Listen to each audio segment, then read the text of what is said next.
Already August and kids are getting ready to head back to school. Some are already back in class. Joining us this morning, pediatrician, obesity champion for Kern, Dr. Ibrahim Omarjee with Kaiser Permanente to talk about healthier school lunches. Dr. Omarjee, thanks for coming in. We appreciate it. So we know kids can go ahead and get the school lunch, but a lot of parents do prefer to pack it so that they have more control maybe over what their children are eating at lunch. What are some things that they need to focus on to make sure that the kids have the right fuel to get through the day? This is true, and it's a good time to talk about this with school starting. So instead of focusing on small, specific details, I ask parents to look at the whole picture. You can get into calculating how much protein a child needs, how much this needs, that needs. That's not easy for the average parent to do every morning. So look at the big picture. A child needs fiber in their diet. So look for foods with fiber in there. There's a lot of easy foods with fiber.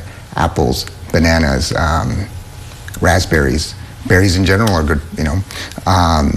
And other vegetables, carrots, they have some fiber in it. So look for sources of fiber. And I think we place a big deal on how much protein a child should get, and we up it, and then, you know, sometimes even more than a child should get. And I'm not saying protein is not important. It's very important to a diet, but too much protein can be detrimental too. And as the average American, we tend to get more protein than we should anyway. So I focus on not the protein aspect of it, but the fruits and vegetables. And I think that's where as Americans, especially our children, don't get enough of. Yeah, I feel like social media for sure pushes the idea of more protein, always adding extra protein to your diet. But fruits and vegetables, we want to focus on those. What are some other easy things we might add into a child's lunch to give them a good healthy boost during the day? That's a great question. So we talked about berries. Berries have a lot of other things in it besides fiber. They have antioxidants, things called polyphenols, which help your bodies in many different ways. They tend to be tasty.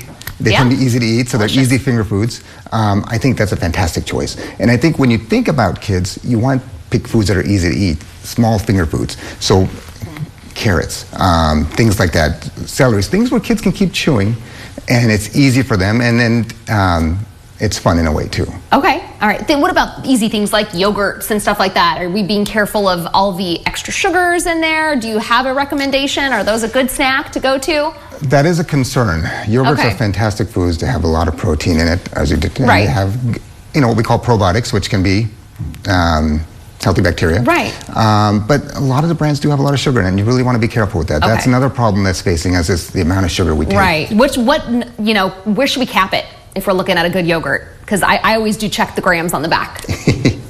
That's a hard question to answer because every child is different. Size matters, right? So what's normal for a 5-year-old is not normal for a 17-year-old.